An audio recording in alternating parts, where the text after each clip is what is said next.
Papa. I know black. Yeah. I'm Dominican. I said, yeah, that's a place. But you're a black person in the Dominican Republic. I know black, Papa. I know black. I say, you look like me. We just got dropped off at different locations. And we're both in handcuffs. No. Literally. No, just kidding. No, literally. But I say, I know black, but it's like, and then I have, the joke I have is, let's say black Americans were to get their reparations. Let's say they got every dime. Dominicans would be like, I'm black. I was just kidding. I'm black. I was a slave. Wade in the agua. Wade in the agua, listen. I'm black. Chocolate, look. I was just kidding. It was a yoke. A yoke. It was a yoke. So I guess let me ask you this question. Let me ask you this question. What does it mean to be black? What is black? Because what is it? What is it? It's a great question because I think for me, I'm hoping that it will resolve this idea of you're not black, you're black, but you're not black. Yeah. You know, like you don't get your black card, right? Yeah. We've all hold the black card, right? If you do anything that breaks out, you're not black. This definition of blackness, we were all sharing stories earlier about how in our urban communities we were told we don't speak like the other black guys, and we don't maybe do some of the other things like the other black guys do. Humor and this anxious humor is what comes out of what we call horizontal hostility. It is less dangerous for me to confront the system that creates the dynamics that we're in. And so instead of aggressing towards the system that is creating this, I aggress horizontally amongst my peers and amongst those who look like me, because that's easier. And so as a result, we create this dynamic whereby this blackness is the blackness to be revered. And then you have this blackness. I mean, you have these conversations going on right now between, these black upper echelon groups like the Divine Nine fraternity sororities. Yes. Is it okay for kids to be in Jack and Jill, those who can't get in Jack and Jill? Is it okay for you to do guards? All these things, all these conversations are happening because the world has not allowed us to have a malleable community. Remember, whiteness has been malleable for generations. When Irish people arrived on this land, they weren't considered white at all. No. When other European immigrants arrived on this land, none of them were white. Nope. And so the descendants of the colonists began to see the difference happening in the numbers of people, like we see right now. For the first time in American history, the 2020 census showed a decline in the number of individuals on the census who identify as white only. It threw white Americans it's a done deal. Done. It scared them because this idea of your identity no longer holding dominance is a deal breaker. And then we just got news that for the first time last year in 2025, I think, we had the first time where the numbers of babies born in America, the numbers of babies born who were identified as not white, was more than the number of babies born who were identified as white. So I'm saying all this to say that identity holds such a strong component of us. And when we talk about blackness, we have not been allowed to be as malleable as whiteness. So whiteness continued to grow until it's absorbed every cultural background that it could. The last group were individuals who identified as Persian. The Kardashians would not have been white 50 years ago. Today they are white. And so I'm saying, which is insane. They're Armenian. Well, I'm saying that's the malleability of the group. When they see that the numbers are decreasing, they start adding people. Except us. So there's no. So they even take our light skin. There's no way to phenotypically. We got light skin ones. They'd be like, whoa. Are the light skin ones to get considered white? So this is those like are the passing ones. Look, so I was up in this thing to see. I hit CJ. I was like, man, this stuff is crazy on here. So to take away my black card, I don't know how you can take it. I'm African. I grew up in. I don't know how you can take it away. They go, well, his wife is white. I was like, no, she's biracial. Well, she's light. I'm like, wait, so you get to pick which side she's on? I'm like, wait, do you get to pick which side Barack is on? Do you get to pick which side Matt Barnes is on? Do you get to pick which side Steph Curry's on? Like, wait, what? I was like, so based off of how we feel about you, we determine then what my spouse is. First off, keep my wife out your mouth. Keep my wife's name out your mouth. How about that? Yeah, I was like, what? For starters. How about that? I'm outside, son. To your point, is this like now we're going based off of shade. Well, this light-skinned person's black and this light-skinned person's... It's been happening.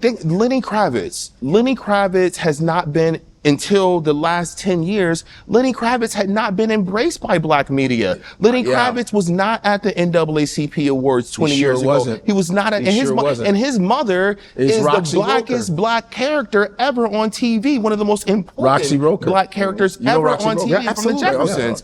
And so for him to be snubbed by black business media, it speaks to what we're talking about. He did not define what Black America wanted Black America to be. And as a result, he and individuals, like I said, Andre 3000, all those De La Soul, they were placed on this other side, even Diggable Planets, they were placed on this other side. They're not really black. But and It's the rejection because it feels like the rejection is to force conformity.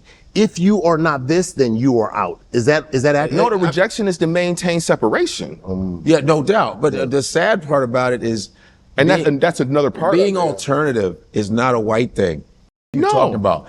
You got Parliament P-Funk, who Red Hot Chili Peppers stole everything because they inducted George Clinton into the Rock and Roll Hall of Fame. They said Keyless, the lead, said music. Oh, every genre of American music is black, and so he goes, oh, we Red Hot Chili Peppers, they're on stage naked. Parliament had been doing that in 1978, and even was it David Gruhl from Foo Fighters? He goes, you know where I got my drumming All his from? stuff, Gap From Band. the Gap Band. The Gap Band. But all of them do that. They take all the from black. You know, Pink country- Floyd. if you Pink think- Floyd is the name of two black blues singers, Pink and Floyd. So I mean, they're always Country taking music. Country, The black, originators of country course music. it is. They call the Carter family the foundational country music Which artist. is bull. Was being taken around the whole South with a black dude learning all this. Learning all so this stuff, this right. is all Yeah. deliberate to maintain black music, white music. It's not Race. a thing. Remember race records? They had Absolutely. race records where black people couldn't even be on the cover of their own albums. That's right. You know, but So everything you're describing is purposeful. And I hate to keep saying that and keep grounding it in this kind of colonial framework. Yeah. But all these things are aimed at keeping the narrative and the argument over here to avoid having this conversation about what colonialism consistently today does to us. When I meet brothers in London or in Paris, we're all talking about the same thing. Black men in London and Paris are also dying of heart disease earlier. They're also being locked up more. My first book just narrates all of that across Canada, the UK, everywhere. Same thing. So can I ask this then? Because this is kind of the question that I think that I asked to Godfrey that just blew everything up. Started all the whole drama? thing is like, how can we show black African immigrants here in America, how can we show them appreciation? Because it seemed and felt like it was a sin to even ask. How dare you ask for appreciation? And furthermore, there were those who said, what contributions have black African immigrants made to this country? And I'm going, wait, what? Dumb. I said, first start off with Barack Obama, right? That's an easy one to. Have you ever been to Johns Hopkins? And so I think that the reason why you receive so much vitriol is because your request for respect for the contributions of black immigrants was juxtaposed to a conversation about black Americans.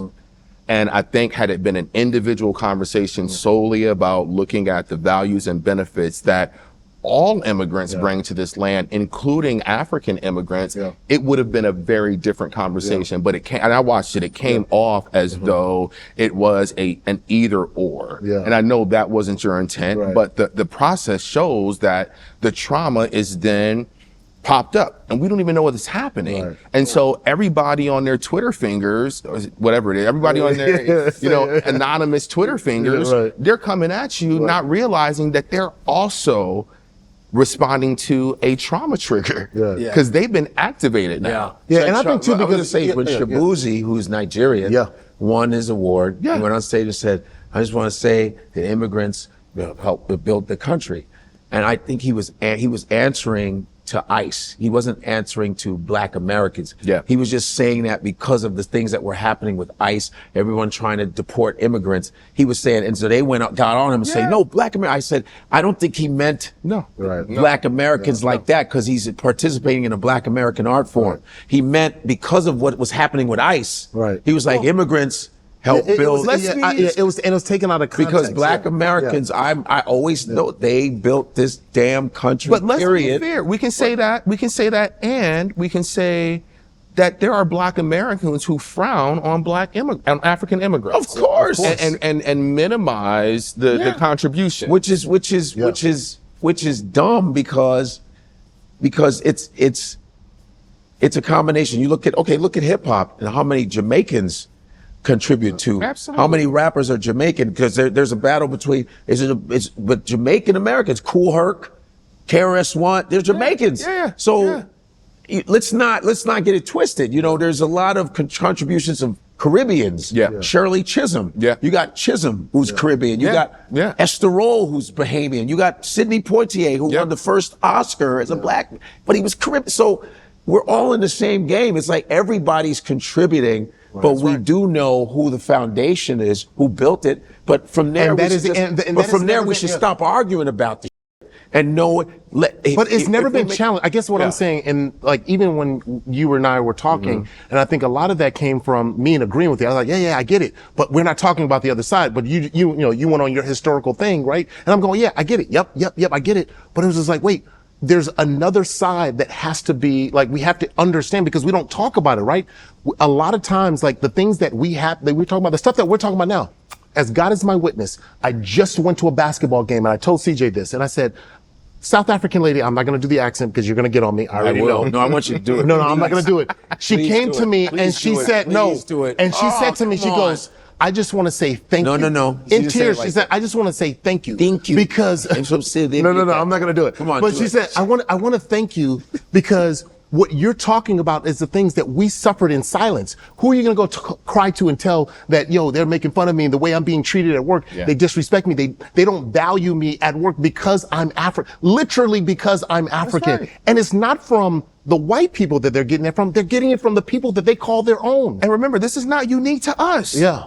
This is Cuban on Mexicans.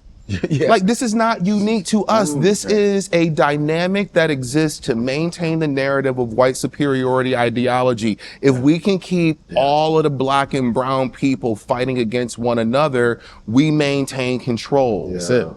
We maintain control. And so when we talk about, the little Black kids who are in this circle or that circle or from this place or that place, we're conditioned to have beef against each other, whether it's socioeconomic status, whether it's the way you speak, whether it's where you're from. I mean, people have neighborhood beefs. This is the goal to maintain separation and to maintain this, like I said, maintain this horizontal hostility. That's the goal.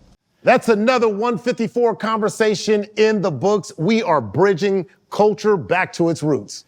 From Africa to the world, we're telling stories our way. So make sure you hit like, subscribe, and share your voice in the comments. This is 154.